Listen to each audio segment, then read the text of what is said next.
My son-in-law handed me a printed sheet of visiting hours the first time I came to see my granddaughter after she was born.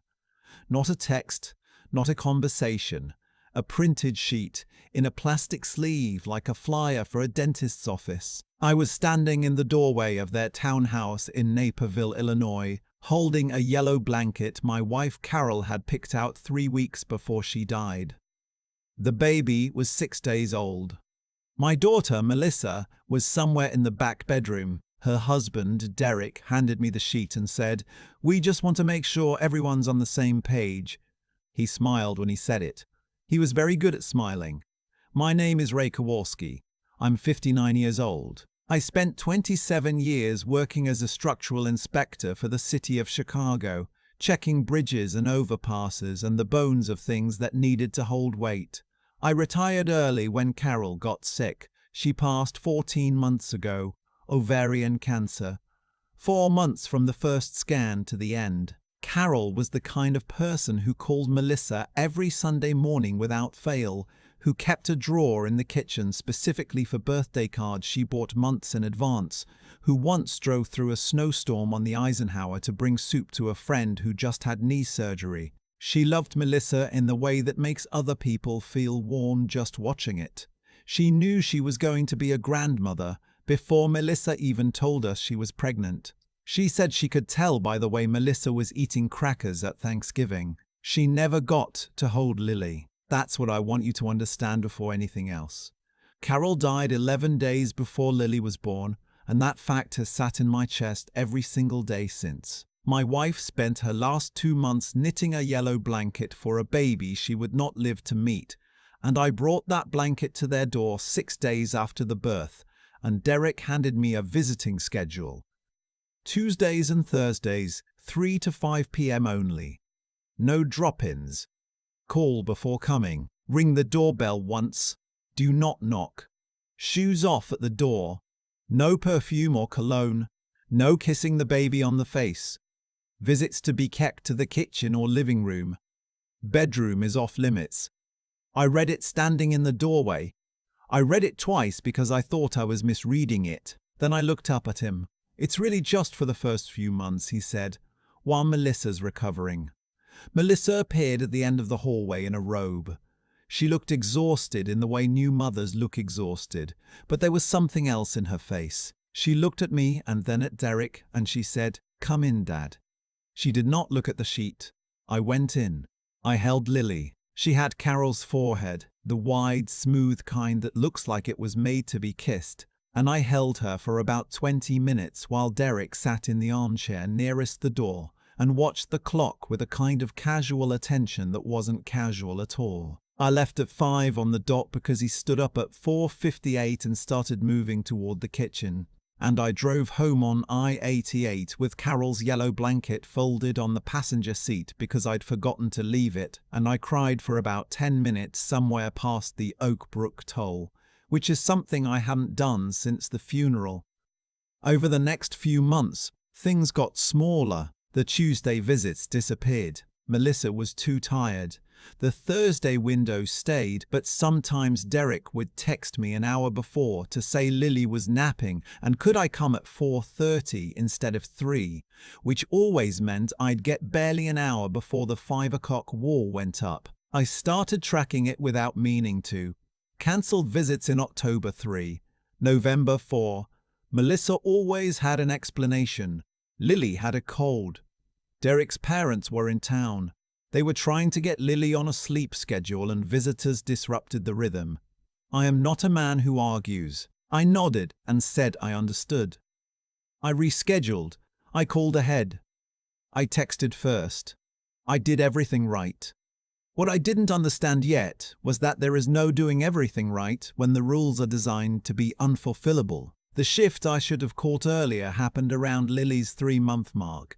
Derek had been laid off from his project manager job in September, 6 weeks after Lily was born, and the financial pressure in their house changed the temperature of everything. Melissa had taken 12 weeks of maternity leave and was about to go back to her HR position in the Loop. They were carrying a mortgage on a townhouse they'd bought at the peak of the market, 2 car payments, and now 1 income.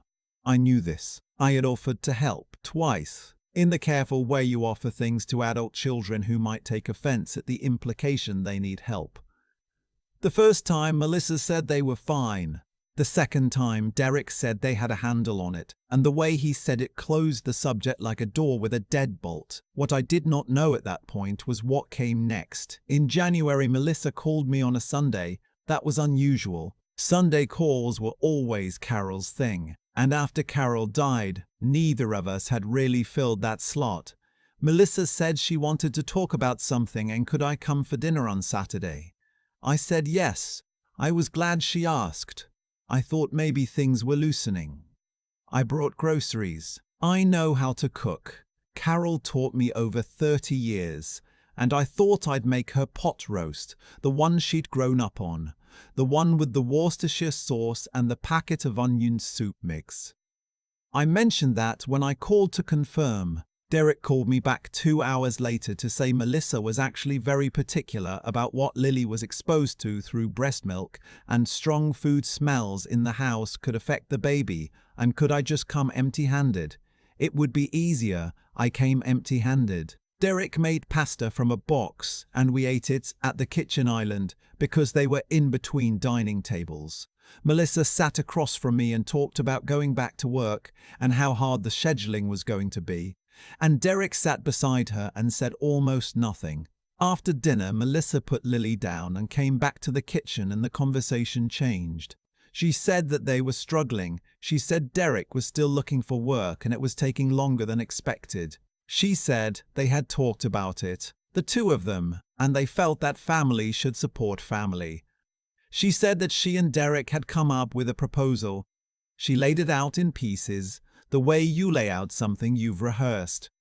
They needed help with Lily's expenses, she said, not a one-time thing, a regular arrangement. They were thinking $700 a month, transferred directly to their joint account, which would go toward childcare, diapers, formula supplements for when she went back to work, pediatrician co-pays. In exchange, they would expand the visiting schedule. I would go from 2 afternoons per week to 4. They'd even consider occasional Saturday mornings if the arrangement was going well.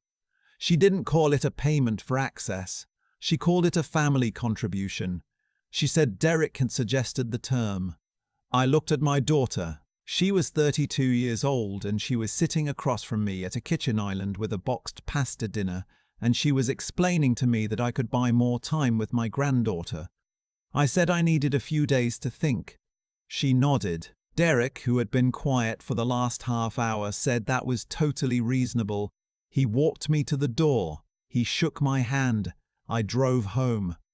I drove home on I-88 and I didn't cry this time.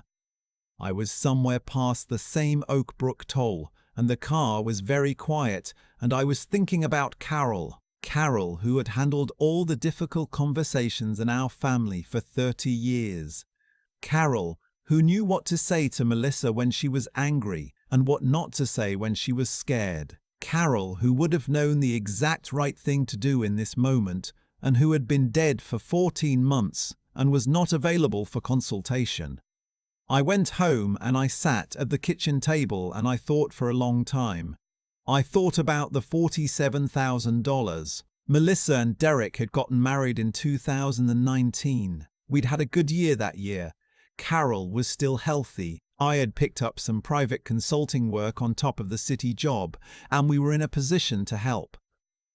Carol and I sat down together, and we gave them $47,000 as a wedding gift. We said it was for their future, a house, a start, whatever they needed. We didn't put conditions on it. We didn't ask for anything in return.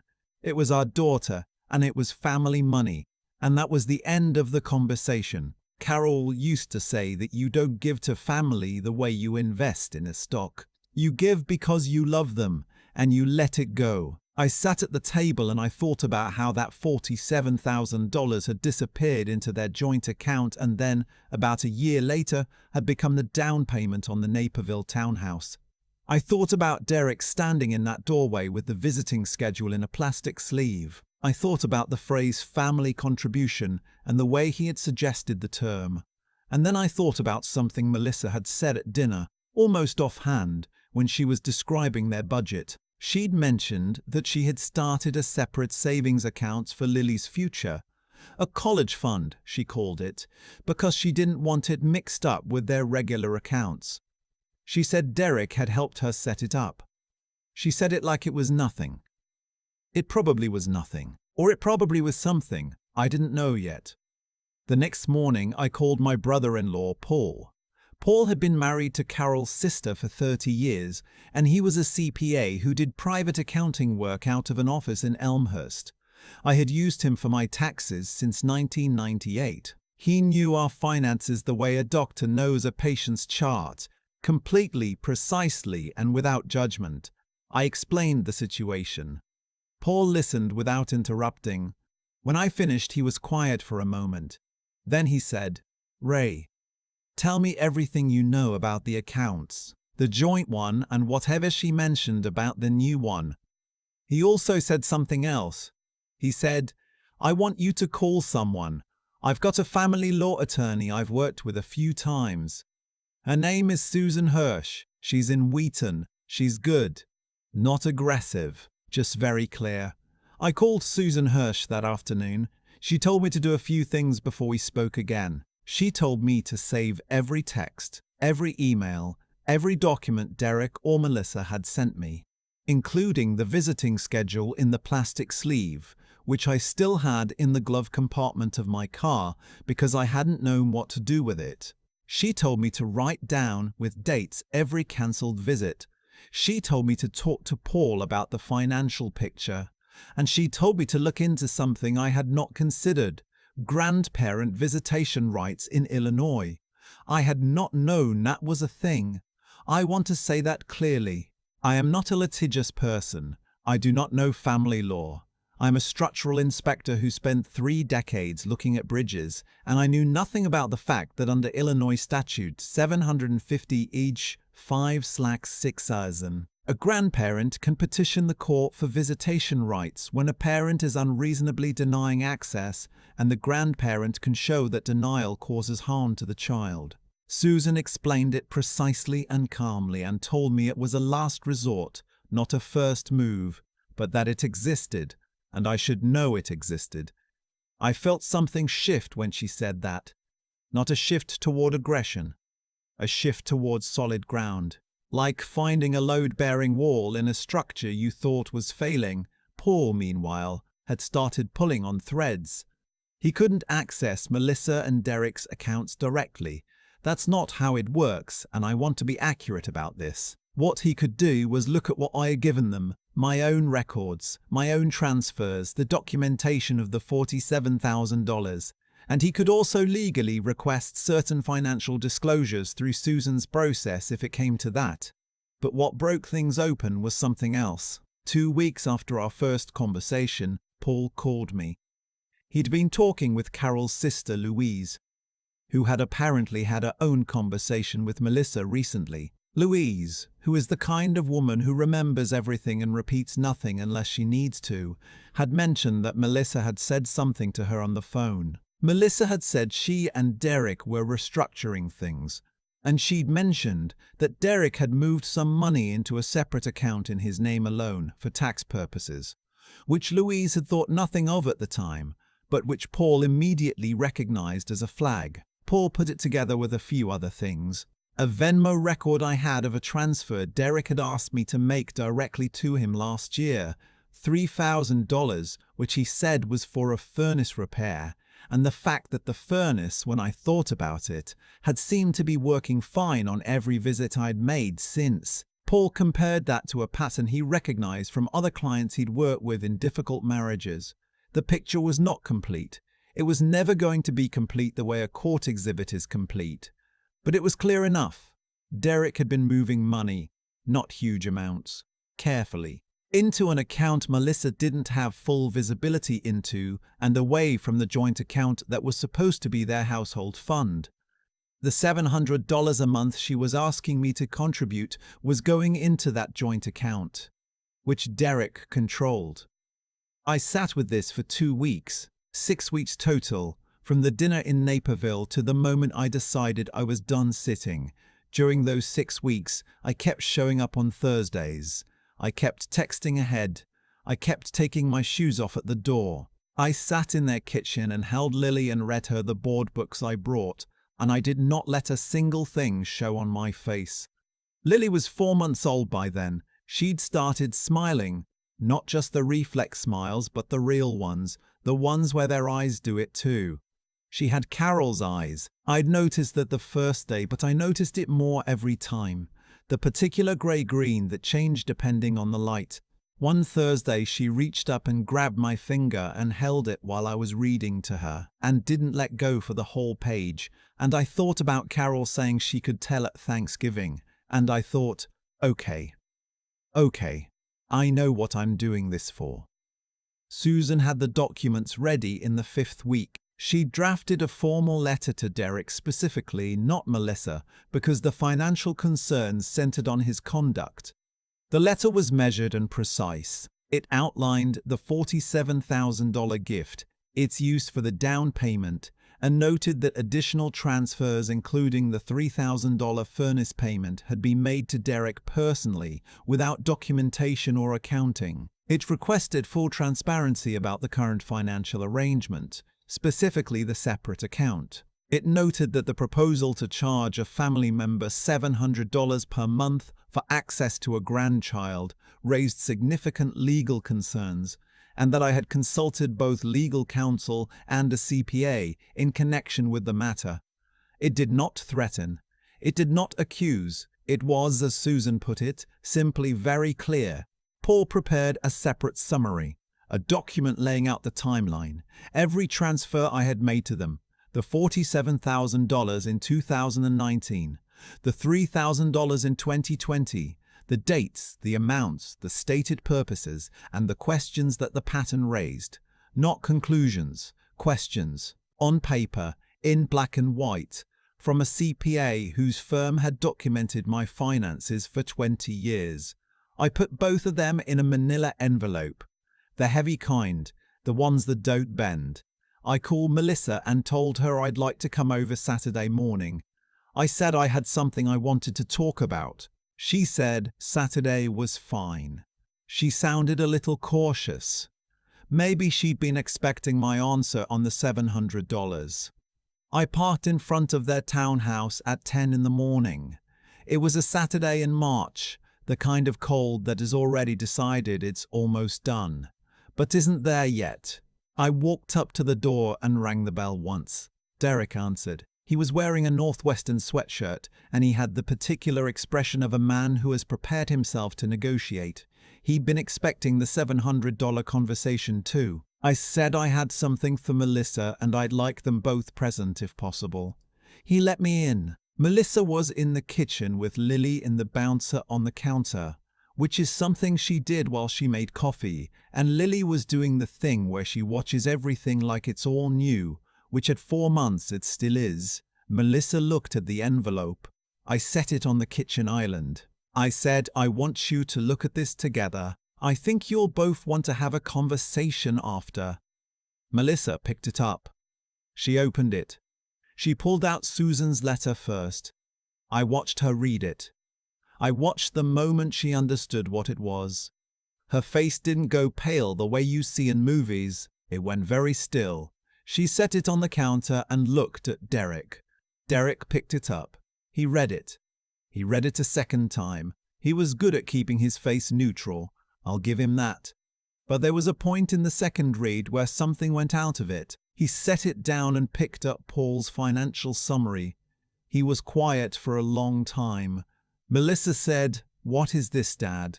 It wasn't quite a question.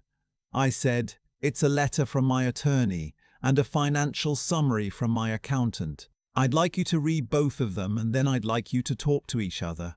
Derek said, These are not accurate, Derek," I said. I said it quietly and I said it once. The accounts are documented. Paul has been my CPA for 20 years. The transfers are in his records. He stopped. Lily made a sound in the bouncer. She was looking up at the mobile above her with full concentration, the way babies look at things that spin. I said, I'm not here to make this worse than it already is. I am here because my daughter deserves to know what's been happening. And I am here because I am not going to pay to see my granddaughter. Melissa was looking at Derek. Not at me. At Derek. She said his name once. He didn't answer her. I left them there and I went and sat on the couch in the living room, and after a few minutes Lily started fussing in the bouncer, and I went and picked her up because there was nobody else doing it. She was damp and unhappy, and I changed her on the floor with a diaper from the bag on the coffee table, and she settled down and looked up at me with those grey-green eyes, and I said, "It's okay, kiddo. We're going to be all right." I heard Melissa and Derek in the kitchen for a long time. At some point, the voices got louder and then got very quiet, and then I heard Derek's car in the driveway and I heard him leave. Melissa came into the living room. She sat on the couch. She looked at Lily in my arms. She said, "How long have you known?" I said, "About 6 weeks." She was quiet for a while. Then she said, "I didn't know about all of it." I believed her. That was the hardest part. Not the anger, not the hurt, but believing my daughter when she said she hadn't known the extent of it, and knowing that I did believe her, and knowing what that meant. We sat there for a long time. Lily fell asleep in my arms. The March light came through the window at the angle it does when spring is almost there. There were a lot of conversations after that, between Melissa and Derek, between Melissa and a lawyer she found herself in April, between all of us in configurations I won't try to summarize here. It's her marriage and her story, and the private parts of it belong to her. What I can tell you is that by June, Derek had moved out. The financial issues were addressed in the separation process. Some of the money was recovered, some of it wasn't, and Susan told me which parts weren't worth fighting for, and I agreed. There are things that cost what they cost. What I can tell you is that I have been picking Lily up every Saturday morning since the middle of June. We go to the farmer's market in Geneva when the weather's good. Lily is 8 months old now, and she has developed strong opinions about which vendor to stop at, based entirely on which booth has the most colourful produce. She reaches for the beets. I have no idea why. I have started buying beets every weekend even though I don't particularly like beets. I kept Carol's yellow blanket. It's in the crib in the spare room at my house, the room I repainted in February when I was waiting for things to resolve, because I wanted there to be a room ready. The blanket has been used. Lily slept under it last Saturday when she napped here for the first time, and I sat in the doorway and watched her the way you watch something you almost lost. I want to say something to you if you're watching this and you recognize any part of it. What happened to me has a name. It's called financial manipulation within a family, and it is more common than people talk about, and it works on good people, on people who love their families and trust the people around them and don't want to make things difficult. It works because you love someone, and it works because the person who's doing it knows you won't want to believe it. If someone has ever made you feel like access to your own family, your own grandchildren, your own kids was something you had to earn, had to pay for, had to comply your way into, I want you to hear this clearly. That is not what family is. That's not a boundary. That's a transaction that was never agreed to. Document the money you give to people you love, not because you don't trust them, because documentation protects the relationship when something changes. A simple note, a text, an email, a signed letter, saying this is a gift or this is a loan, can make all the difference if things go wrong later. I learned that the expensive way. I'm telling you now so maybe you don't have to. And if you are watching your family, your mother, your father, your grandmother, being slowly edged out of the picture, visit by visit, rule by rule, please say something. Not to blow it up, just to say it out loud. The person being edged out often can't see it clearly from inside. They're too busy trying to follow the rules. Last Saturday, Lily woke up from her nap in the yellow blanket, and she looked up at the mobile Carol and I had bought together. One of the last things we bought together, actually, at a little baby shop in Oak Park about 2 weeks before Carol got too sick to drive. It has little birds on it, cardinals mostly, Lily looked at the birds for a long time with complete seriousness, the way she looks at things she's working out. Then she looked at me and she said, "Da," which I know does not mean grandfather and probably doesn't mean anything yet. But I said, "Hi," back. And she smiled, the real smile. The one where her eyes do it too. Carol's eyes. Carol would have lost her mind over that smile. She would have called Louise. She would have called everyone. She would have been so embarrassing about it. I like to think she heard it anyway. There's a yellow blanket in the spare room of my house right now. Carol knitted it in the last 2 months of her life. In the evenings when she was too tired to do much else. But her hands still needed something to do.